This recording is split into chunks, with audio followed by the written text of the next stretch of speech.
Sa patuloy na kampanya ng PNP kontra wanted person, arestado ang isang lalaki na may kasong statutory rape ng mga otoridad sa Samar.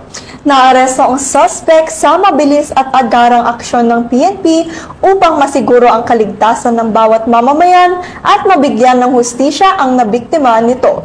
Nakatutok dyan si Patrolwoman Camberley Flores.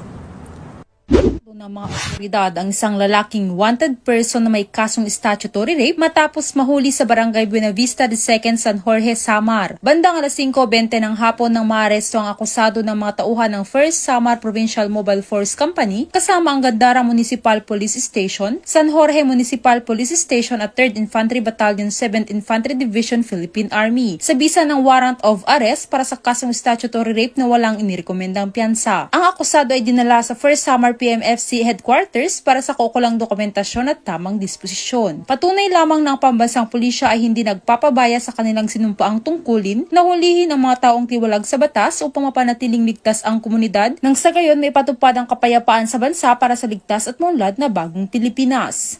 Mula dito sa Tacloban City, ako ang inyong PNN correspondent, Patrolwoman Flores, alagad ng batas, taga-taguyod, Balitang Pilipinas.